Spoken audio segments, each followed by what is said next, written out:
Hey guys, welcome back to Minecraft Programming with Python. So in today's video, we're going to carry on with a bit more programming, and we're actually going to start some advanced programming today to do with Minecraft.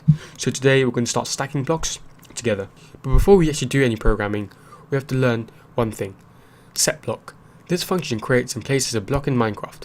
Similar to set pods and set tile pods, it takes x, y, and z values as arguments, but it also needs a fourth value, the type of block.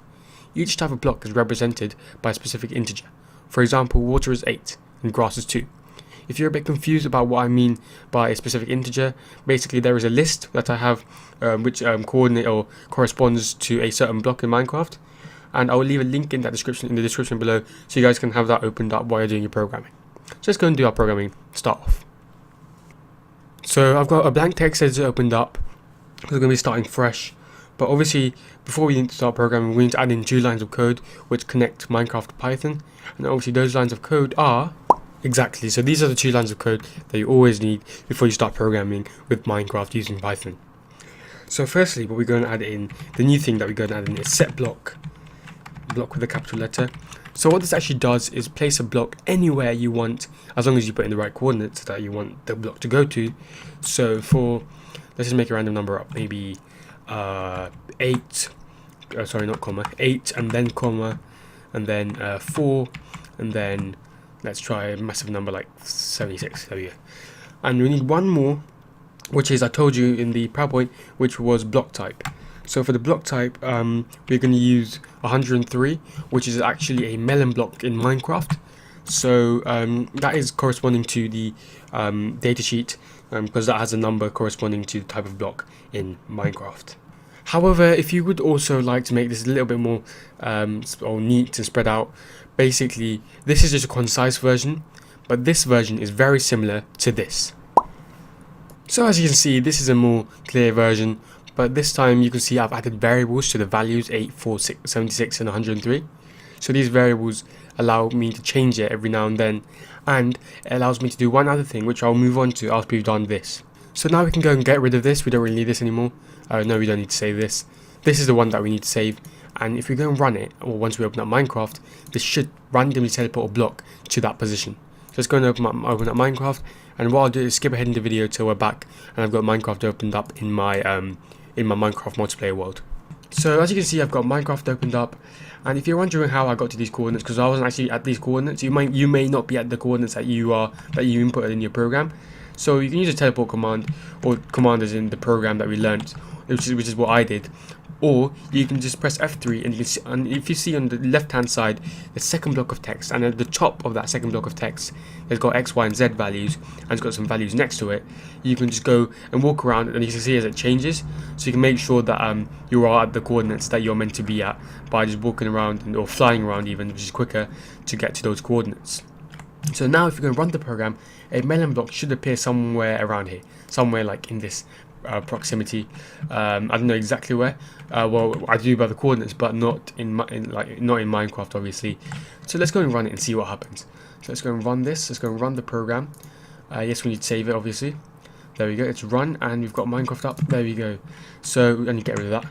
There we go. So as you can see, before there wasn't actually a a melon block, sorry, and now there is. So that program has actually run that melon block to appear here. So we need to add 1 line of code to adjust this. So to adjust the program, let's just, okay, so if we choose a random number value, sorry, or argument, let's get y. So y equals y, and this will add on a block on top of the block we already have. So let's go and choose a random number, y plus 3, sorry, 3, not the pound sign. There we go. So now if we go and run it, it should teleport or just magically put up a block on top of the one that we already have, or next to it. So let's have a go and run it. Run the module. Okay, we need to save it. So this time we're going to save in our math folder, and we are actually going to call this one block stack. The one that we called block stack previously, that is not needed anymore. You can delete that if you want to, or you can rename that so you don't get confused. So I'm going to delete it because I don't need it anymore. So let's call it block stack, and yeah, save it as that in our math folder. There we go, it's run. So if you open up Minecraft, as you can see, we have nothing here, but we do have a melon up in the air. I was a bit worried there because I was standing there. I was like, where's the melon block? Shouldn't it have appeared? And then I realized it was up there. So basically, what that did was actually it put up a block 3 spaces above from the one that you have now. So you can change that to any number you want. So for example, if you wanted, I don't know, like a million blocks up or something. I don't know. Let's just put like a crazy number, like 100, and let's run it now. So run the module. Okay. So if you're gonna run it now, there should be a melon block somewhere up there. There we go. You can see there's a little block, like a faint block up there. Let's fly there as fast as we can.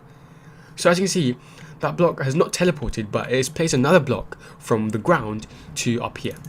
So as you can see, it's very powerful, and this is just like the basics. Like you can go on to place like loads of blocks at the same time, or just copy like a whole building by itself and just copy it into like a different place. So if you want to move your house, you don't have to break it block by block. You can easily just go and copy that whole building, those exact coordinates for each of the blocks, and just go and shift them to somewhere else. So that's an easy and quick thing about programming in Minecraft. Well, there's one more thing that I actually missed out, which is basically you can stack blocks on top of each other. You know, we just place blocks, one here and then one like miles away in the sky. You can easily stack blocks by just adding y equals y plus 1. So if we change that to a 2, there should be a block on top of this after I run it, obviously. So let's go and run the program. There we go. Save it, obviously.